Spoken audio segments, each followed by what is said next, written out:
The unit that you will see in this demonstration or this video is a prototype or proof of concept, if you will, of a tracking solar collector that exhibits a degree of accuracy of less than 1 minute in tracking the sun. It consists of several different modules.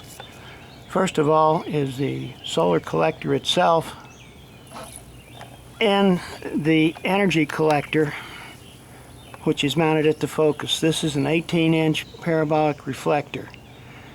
In the middle of the reflector at the focus point there is what I call a flash boiler that is covered with a coating of acetylene soot that proves to be the best pickup of solar energy that I've been able to come up with. Of course, this will not endure in the weather, but that's another point to be addressed later.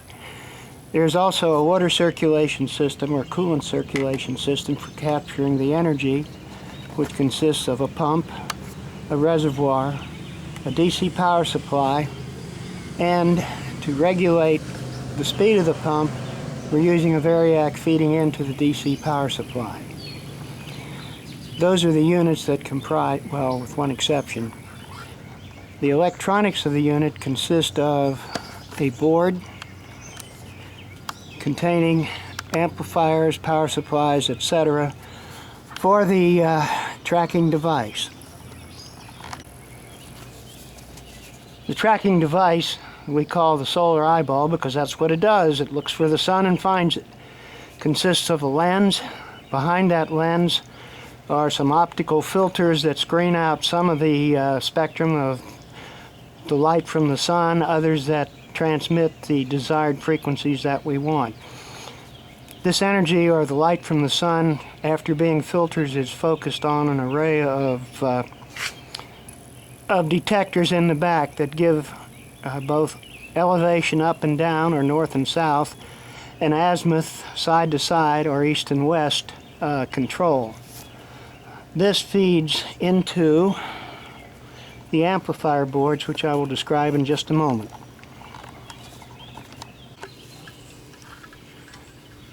The output from the solar eyeball, sun tracker, array sensor, whatever you'd like to call it, feeds into this electronic board.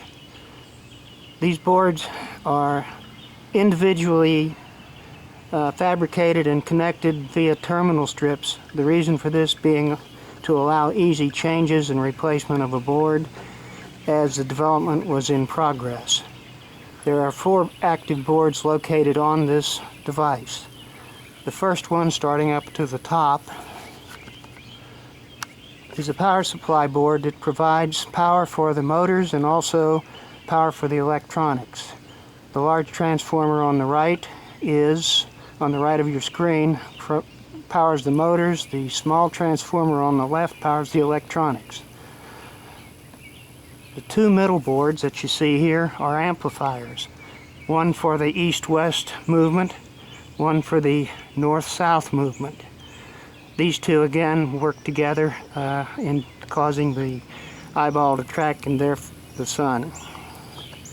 The 4th board is the motor control board, which consists of electronics and other control devices that feed a pulse width modulated signal to vary the speed and the direction of movement of the motors. The 4th board down here is simply a breakout board that allows me to make some measurements during the testing. This comprises the electronics of the device.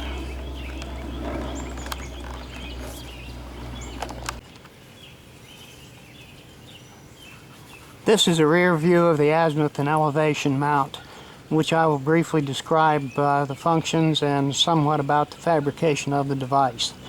As I say, it moves in 2 axes, north and south, controlled by, of course, the north-south east servo. If we zoom in close to it, the servo motor here is here.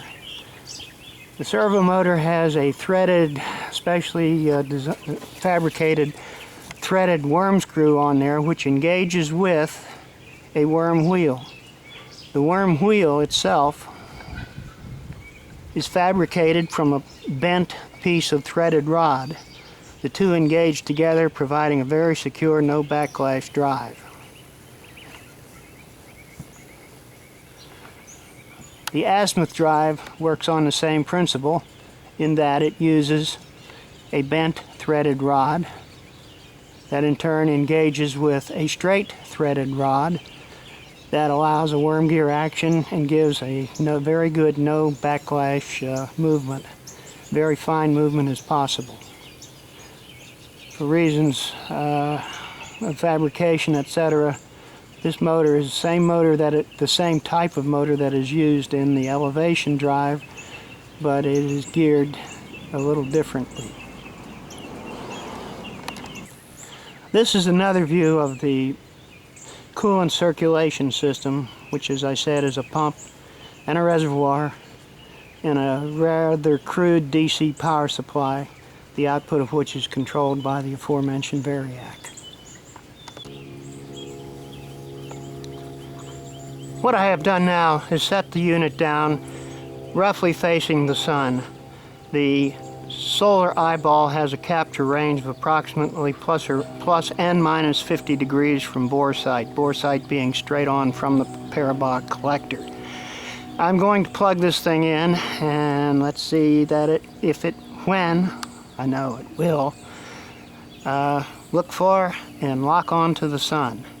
Now this will be a slow process, sort of like watching grass growing, so I'll show this in several shots. And when it gets near lock-in at the top and in the proper direction, I'll show that. All right, I'm gonna go turn on the power.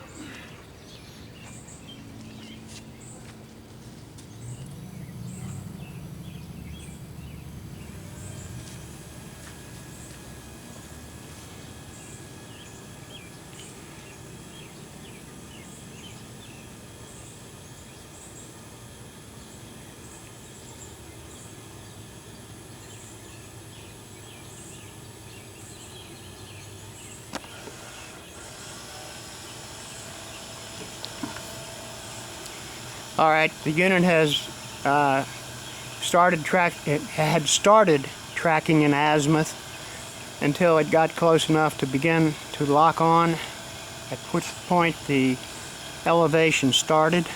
I'll zoom in on the motors to show the action. This is the elevation motor that's turning at this time. Again, the worm screw is engaged with the worm wheel, and up we go. Moving down to the azimuth control, you can see the gears turning, and again the screw that is engaged with the worm wheel on the dish rotating and moving it to the lock-on position of the sun. This shot is the front of the dish. If you'll notice on the boiler support, the bright area, the sunspot, is creeping upwards as the dish and controls move it to be zeroed in on the sun. If you watch that bright spot on the supporting brass tube, you will see it onto the boiler, which is where it's going now.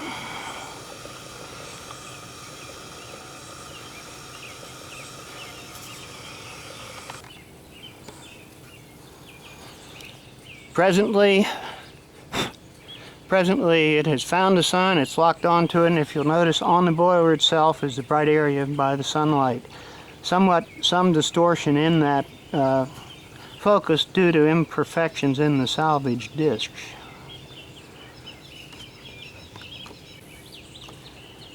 These are the horizontal azimuth drive gears. As you notice, as the sun is being tracked, they are being incremented around.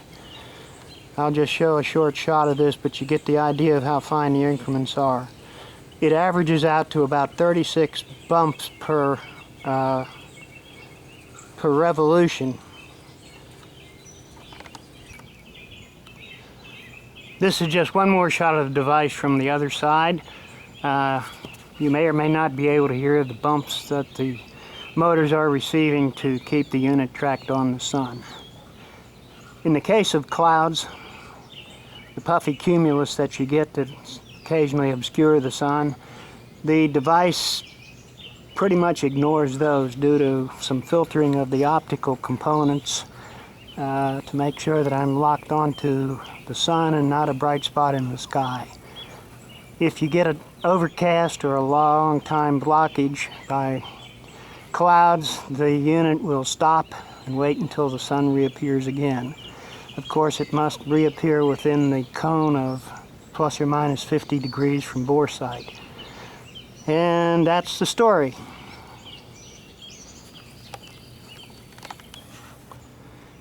A final note on this.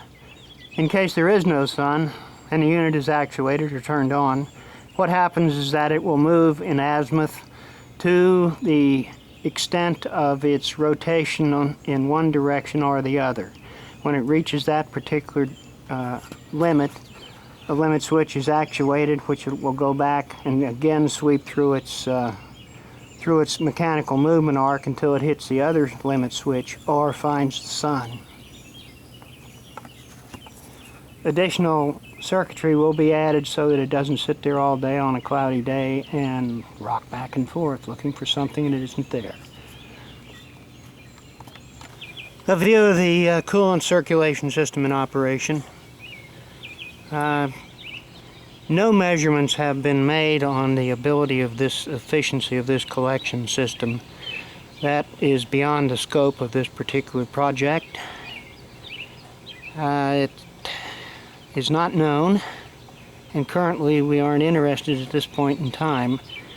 It's mainly the functioning of the mount, the functioning of the electronics, and checking out the design theories that went into this. Except for the component parts such as pump and motors and dish and all, this is entirely in-house designed, fabricated and assembled.